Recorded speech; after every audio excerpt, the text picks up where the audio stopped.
एकत्रित करते हैं। सर्वप्रथम हम जानेंगे शून्य की खोजकर्ता आर्यभट्ट की जीवनी, जो आपको स्क्रीन के सामने नजर आ रही है। ये आर्यभट्ट जी की आकृति बनी हुई है, चित्र बना हुआ है। ये आर्यभट्ट हैं जो आपको दिख रहा है स्क्रीन पर, ये आर्यभट्ट जी हैं। इनका जन्म कब हुआ था, नाम क्या है, आर्यभट्ट, और जन्म हुआ था 476 ईस्वी पूर्व पाटलिपुत्र में हुआ था इनका जन्म। इसके बाद इनकी मृत्यु कब हुई थी, तो 550 ईस्वी पूर्व प्राचीन भारत में हुई थी, जो आप देख पा रहे हैं। और माता जी का नाम था हंसाबाई बंदा आठवले। इसके बाद शिक्षा कहाँ से प्राप्त की थी, तो नालंदा विश्वविद्यालय से प्राप्त की थी। युग क्या था, तो गुप्त काल का युग था।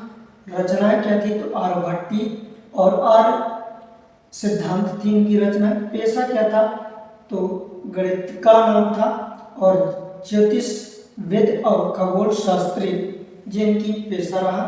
इनने खोज क्या की है, तो इनने खोज की शून्य की, जो कि इनका महत्वपूर्ण योगदान शून्य की खोज में रहा।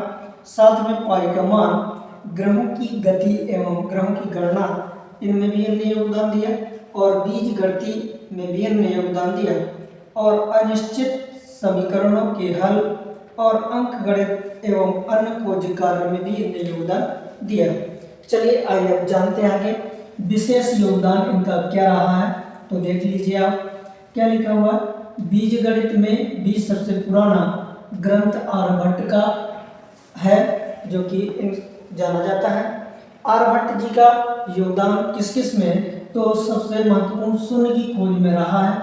उन्होंने सबसे पहले पाई की कीमत और निश्चित की, और उन्होंने ही सबसे पहले साइन, जो आप त्रिकोणमिति में साइन कॉस टैन का यूज करते हैं, इनमें भी उनका महत्वपूर्ण योगदान रहा है।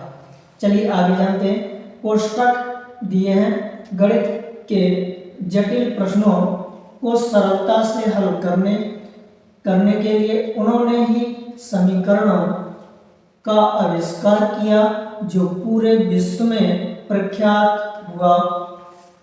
इसके बाद एक के बाद 11 शून्य जैसी संख्याओं को बोलने के लिए उन्होंने कई पद्धति का आविष्कार किया। अब मैं आपको एक एक करके समझाने का प्रयास करता हूँ। शून्य की खोजकर्ता कौन थे, तो आर्यभट्ट जी थे। आर्यभट्ट की ये जीवन परिचय में आपको दिखाया हूँ। इनका सबसे बड़ा योगदान यदि अगर हम माने, तो सर्वप्रथम हमने जो भी आप जानते हैं कि शून्य का जो आविष्कार किया गया था, सर्वप्रथम शून्य की खोज में, थोड़ा सा मैं स्लाइड को साइड में करता हूँ, जो आप देख पा रहे हैं। इसके पश्चात मैं आपको थोड़ा सा समझाने का प्रयास करूंगा। तो शून्य की खोज जब आर्यभट्ट जी ने किया, तो हमें किसी व्यक्तियों के माध्यम से आप पूर्वज लोग क्या किया करते थे, किसी की काउंटिंग करने के लिए हमेशा लाइनों का यूज किया करते थे। ऐसे लाइन खींचते थे, इन लाइनों के माध्यम से वो उन्हें ज्ञात होता था। इसके बाद धीरे धीरे 1 2 3 4 5 6 7 8 9 तक की संख्याओं की जानकारी हुई, और शून्य की 9 के बाद ही जानकारी प्राप्त हुई। तो 9 की जानकारी नहीं प्राप्त, 9 तक की जानकारी प्राप्त थी, इसके पहले शून्य का खोज नहीं किया गया था। अब 9 के आगे क्या संख्या नाम दे, फिर हमारे महान गणितज्ञ आर्यभट्ट जी ने शून्य की खोज की, और उन्होंने शून्य को इस स्थान पर रखने का प्रयास किया। शून्य को यहाँ रखा तो क्या हुआ कि संख्याओं का निर्माण नहीं हो पाया।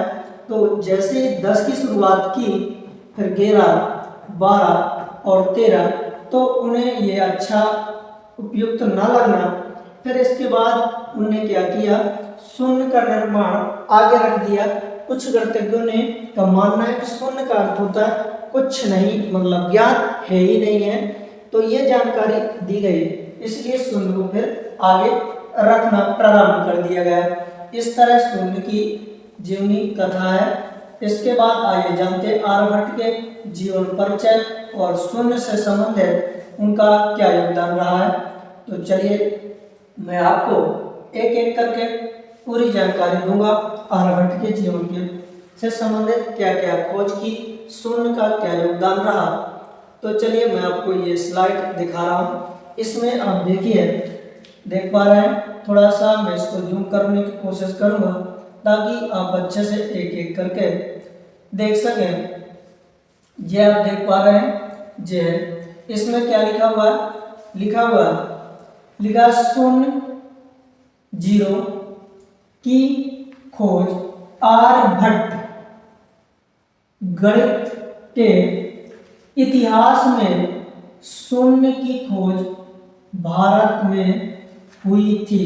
ये नोट कर लीजिएगा, शून्य की खोज कहाँ पर हुई थी, तो भारत में ही की गई थी, भारतवर्ष में की गई थी। किस गणतज्ञ ने की थी, तो आर्यभट्ट नामक व्यक्ति ने शून्य की खोज की थी। ठीक है, ये बात समझ में आई। यदि आई है तो हमारे चैनल को लाइक एंड सब्सक्राइब कर दीजिए, साथ में कमेंट करने का प्रयास कीजिए, कमेंट करके बताइए। आगे लिखा यह है, आविष्कार न केवल भारतीय गणना प्रणाली की नींव बना, बल्कि आज के डिजिटल युग में कंप्यूटर के पूरे लॉजिक का आधार भी है। ये बात आप समझ पा रहे हैं।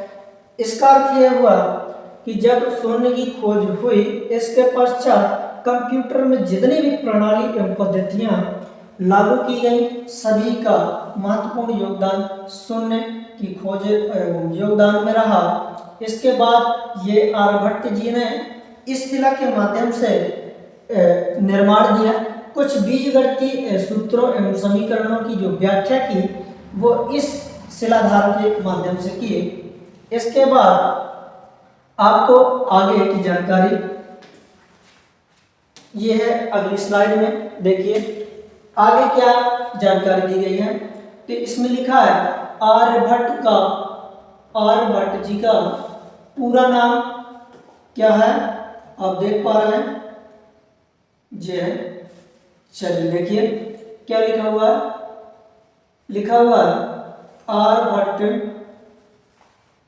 आर्यभट्ट का पूरा नाम केवल आर्यभट्ट नहीं, ये आर्यभट्ट है, आर्यभट्ट है। इनका क्या है, जो अभी वर्तमान में प्रचलित नाम है, आपको बुकों एवं किताबों में मिलता है, तो वो हम किस नाम से जानते हैं, तो इनके इस नाम से जानते हैं, आर्यभट्ट, इस नाम से जानते हैं हम लोग। और इनका वास्तविक यदि हम कहें पूरा नाम, तो वो था पहले रखा गया था, आर्यभट्ट नाम रखा गया था। क्या नाम रखा गया था, आर्यभट्ट नाम रखा गया था। भट्ट शब्द बाद में ब्राह्मण होने के कारण जोड़ा गया, लेकिन उनका मूल नाम आर्यभट्ट ही है, जो कि हम क्या कहते हैं, आर्यभट्ट कहते हैं, आधा टा और जोड़ देते हैं, जो कि पहले इनका नाम आर्यभट्ट था नाम, अब जो कहने लगे आर्यभट्ट। ठीक है, ये बात समझ में आ रही। और आर्यभट्ट एक सामान्य और व्यापक रूप से स्वीकृत नाम है, जो क्या है कि कुछ लोगों के नामकरण करने से या नाम देने से रखे जाते हैं। अक्सर उनके नाम के साथ इस्तेमाल होता है, लेकिन विद्वानों के अनुसार आर्यभट्ट ही सही है। जो विद्वान हैं, गणतज्ञ हैं, जो इनके साथी थे, वो आर्यभट्ट नाम ही सही माना करते थे, पर जो आजकल चल रहा है वो आर्यभट्टीय के नाम से जाने जाते हैं। तो अब देखिए आगे सही नाम क्या है, ये देखिए सही नाम आर्यभट्टी जी का नाम क्या है, आर्यभट्ट नाम है, जो उनका सही वास्तविक नाम है, ये है। फिर क्या है, प्रचलित नाम जो कि बुकों एवं किताबों में और सभी यूज करते हैं, वो आर्यभट्ट नाम यूज करते हैं। कारण क्या है आर्यभट्ट जोड़ने का, तो कारण ये दे रखा है, लिखा कुछ विद्वानों का मानना है कि आर्यभट्ट जो में भट्ट शब्द है, उनके ब्राह्मण होने के कारण ये भट्ट शब्द जोड़ा गया है। जो आर्यभट्ट जी हैं ये एक ब्राह्मण थे, जिनको उपाधि भट्टी शब्द की उपाधि जो प्राप्त हुई है वो ब्राह्मण होने के कारण प्राप्त हुई है। शब्द उनके ब्राह्मण होने के कारण बाद में जोड़ा गया, जबकि कुछ का मानना है कि वे एक ही व्यक्ति थे। क्या कि कंफ्यूजन होता है, कुछ लोगों को मानना है कि ये दो नाम हैं, पर नहीं, एक ही नाम है। कहने एवं पुकारने के अलग अलग नाम दिए गए थे। तो चलिए आगे जानते हैं। नाम का प्रयोग भ्रम पैदा करता है। इनके नाम के कई जाने जाते हैं। आर्यभट्ट प्रथम, आर्यभट्ट द्वितीय के नाम से जाने जाते हैं। वास्तविक में इनका यही नाम था, जो कि अब रखा गया है आर्यभट्ट। इसके बाद क्या है, उनके कार्यों में उनके प्रसिद्ध ग्रंथ आर्यभट्टीय। तो आर्यभट्ट जी की प्रसिद्ध ग्रंथ क्या है, तो ये लिखी हुई है। आर्यभट्ट जी की प्रसिद्ध ग्रंथ जो आर्यभट्टीय थी, ये आप जान देख पा रहे हैं, ये है प्रसिद्ध ग्रंथ। कौन सी है, आर्यभट्टीय प्रसिद्ध ग्रंथ है, ये ध्यान दीजिएगा। महत्वपूर्ण क्वेश्चन है जो कि पूछा भी जाता है। उनका नाम आर्यभट्ट भट्ट आर्यभट्ट ही मिलता है। ये यदि अगर ग्रंथ में पढ़ें तो उसमें ये नाम आपको मिलेगा, जो कि प्रचलित नाम जो है तो वो आर्यभट्ट है, जो कि ये प्रचलित नाम है, ये देख पा रहे हैं। यदि पूछा जाए कि आर्यभट्ट का प्रचलित नाम क्या है, आर्यभट्ट है कि आर्यभट्ट है, भट्ट है, तो प्रचलित नाम आर्यभट्ट है, जो कि जे दे रखा है। और उनका सही नाम क्या है, तो जे दे रखा है, जे आप देख पा रहे हैं, ध्यान दीजिएगा। तो आर्यभट्ट ही मिलता है ग्रंथों में, ये ध्यान दीजिएगा। आगे क्या, आर्यभट्ट जी का जन्म हुआ था 476 में, मृत्यु हुई थी 550 ईस्वी में। एक प्राचीन भारतीय गणितज्ञ और खगोल शास्त्री भी रहे हैं, जिन्हें मुख्य रूप से शून्य की अवधारणा प्रदान की थी। आर्यभट्ट जी ने शून्य में बहुत बड़ा योगदान दिया है। यदि अगर शून्य की खोज ना हुई होती तो आज कैसे हम काउंटिंग करते गिनतियों की, संख्याओं की या किसी वस्तु की, यह जो आज टेक्नोलॉजी का प्रयोग किया जा रहा है, कंप्यूटर में सबसे बड़ा यदि अगर किसी का योगदान है तो शून्य के बगैर नहीं उपयोग हो पाता। तो शून्य का जो आविष्कार हुई, अवधारणा हुई, ये अवधारणा दी उनने। फिर इसके बाद अवधारणा के साथ साथ दशमलव स्थान प्रणाली, जो कि हम क्या करते हैं, प्लेस वैल्यू निकालते हैं, स्थानीय मान, उसमें भी प्रयोग किया। जैसे 10 के गुणज के रूप में 10 हो गया, 100 हो गया, 1000 हो गया, 10,000 हो गया, इस तरह जो चलती हैं वो क्या कहलाती है, दशमलव स्थान प्रणाली, जिसमें प्रयोग हुआ। और पाई के मान में भी इनका महत्वपूर्ण योगदान रहा, जो कि पाई का सटीक मान आर्यभट्ट जी ने प्रदान किया था। वो क्या है, तो 3.14 पॉइंट है की खोज की थी, जिनकी महत्वपूर्ण खोजें हैं आर्यभट्ट की खोजों में से, ये ध्यान दीजिएगा। फिर इसके बाद है, उन्हें त्रिकोणमिति में साइन का या कोष्टक टेबल दिए और बीजगणित के सिद्धांतों को विकसित किया, जो उनके ग्रंथ आर्यभट्टीय में मिलता है, वर्णित है, ये ध्यान दीजिएगा।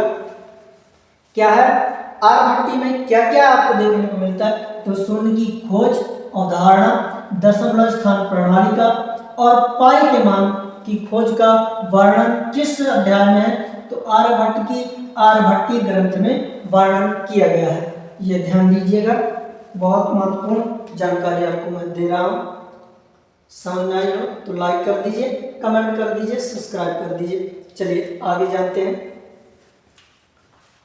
आगे क्या है, आगे है आचार्य आर्यभट्ट। क्या लिखा है, लिखा है आचार्य आर्यभट्ट, जो कि जे इनका, थोड़ा सा मैं बड़ा कर दूं स्लाइड को, लीजिए आप देख पा रहे हैं। क्या लिखा है, आचार्य आर्यभट्ट, भट्ट लिखा है, भट्ट नहीं भट्ट।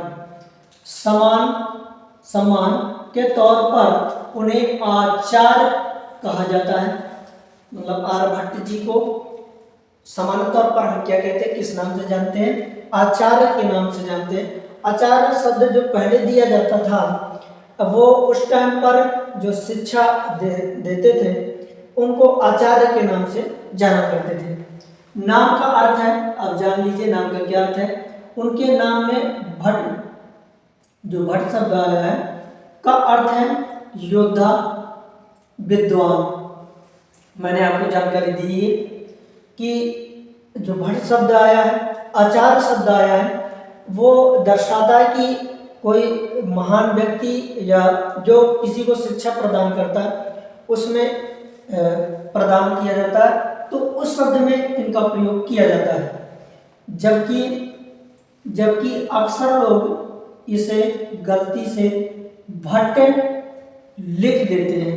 ये बात राइट है, जो भट्ट शब्द लिखा जाता है वास्तविक में उनका भट्ट ही है, पर अब आप यदि बुकों में भी प्रचलन में आ रहा है, लोग भी कहते हैं तो आर्यभट्ट ही उपयोग करते हैं, ये ध्यान दीजिएगा। आगे क्या लिखा है, प्रमुख कारण उनके द्वारा रचित प्रसिद्ध ग्रंथ, ये ध्यान दीजिएगा, बेहद इंपॉर्टेंट है, वेरी वेरी इंपॉर्टेंट है। ये दीजिएगा, बहुत सारे एग्जामों में पूछा भी जाता है। और क्या पूछा जाता है एग्जामों में कि शून्य की खोज किसने की, तो आर्यभट्ट जी ने की। पाई का एग्जैक्ट मान जो दिया था 3 अंक तक, तो वो आर्यभट्ट जी ने दिया था, ये ध्यान दीजिएगा। जो इनकी प्रसिद्ध रचना है वो आर्यभट्टीय है, ये ध्यान दीजिएगा। ये लिखा रचित प्रसिद्ध ग्रंथ आर्यभट्टीय, ये बेहद इंपॉर्टेंट है। के नाम पर ही दुनिया उन्हें जानती है। क्या जानती है, इस नाम पर ही उनको दुनिया जानती है।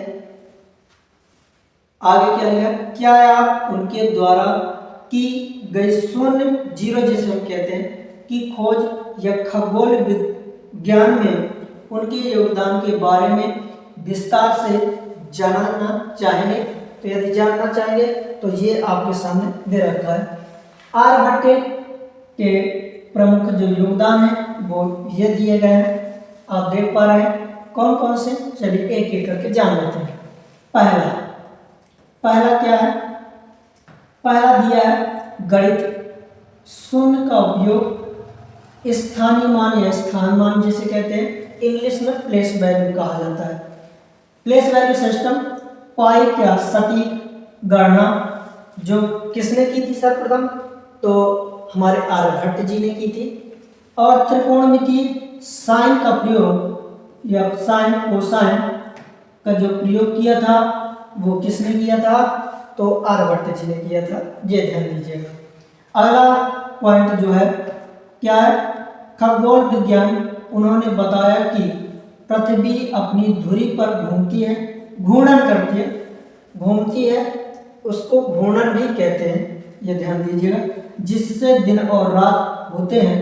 उन्होंने सूर्य ग्रहण और चंद्र ग्रहण के वैज्ञानिक कारण, परछाई के कारण ये उन्हें समझाया भी है, अपने ग्रंथ में ये जानकारी दी है। आगे क्या लिखा है, लिखा प्रमुख रचना उन्होंने 23 वर्ष की आयु में आर्यभट्टीय नामक ग्रंथ लिखा, जो गणित और खगोल विज्ञान का एक प्रमुख स्रोत माना जाता है। कितनी आयु में लिखा था आर्यभट्टीय ग्रंथ, तो यह ध्यान दीजिएगा 23 वर्ष की आयु में लिखा था, सबसे छोटी उम्र की आयु में लिखा था। आजकल यदि अगर हम बात करें तो कॉमन सा 23 वर्ष की उम्र तो हर व्यक्ति की निकल जाती है डिग्रियां प्राप्त करने में, पढ़ाई करते करते में। बताइए इतनी छोटी सी उम्र में महान बने हमारे गणितज्ञ आर्यभट्ट जी। तो चलिए आगे जानते हैं। आगे क्या है, अगला नंबर है, अगला है ये आपका स्क्रीन के सामने देख पा रहे हैं, जो कुछ और महत्वपूर्ण योगदान उन्होंने दिया है। तो चलिए एक एक करके और जान लेते हैं क्या उनका योगदान रहा है।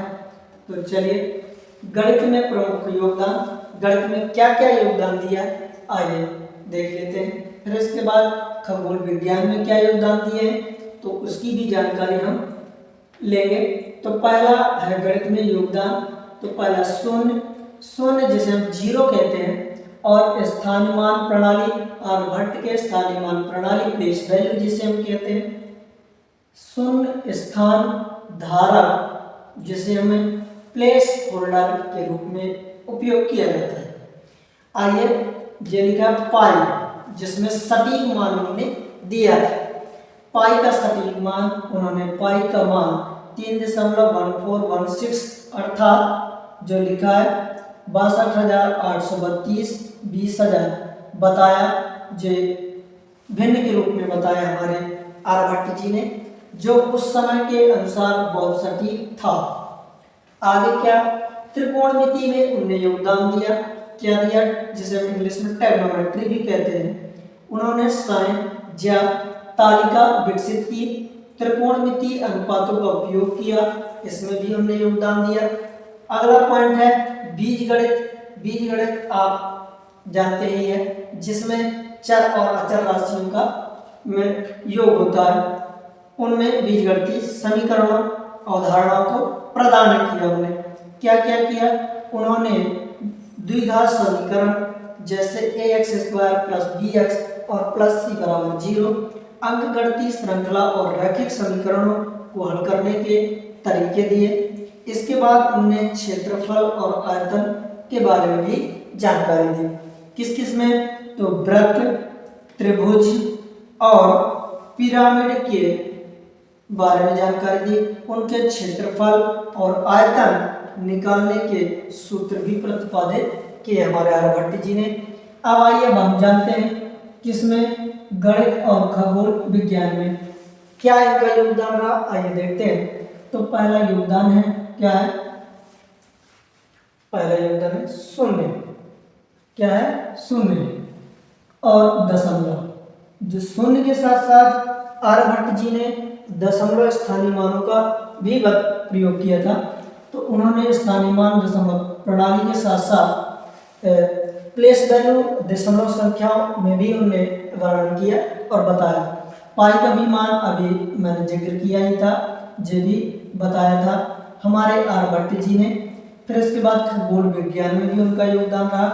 ग्रहण की व्याख्या जो की है, सूर्य ग्रहण, चंद्र ग्रहण जो पढ़ते हैं उनकी व्याख्या जो की वो भी मैंने अभी चर्चा की थी। और ये पांचवा पॉइंट है वर्ष की अवधि।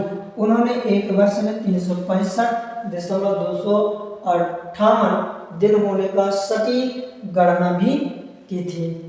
चलिए, आप सभी को बहुत बहुत धन्यवाद। यदि ये वीडियो अच्छी लगी हो तो लाइक एवं सब्सक्राइब कीजिए, साथ में कमेंट करके बताने का प्रयास कीजिए।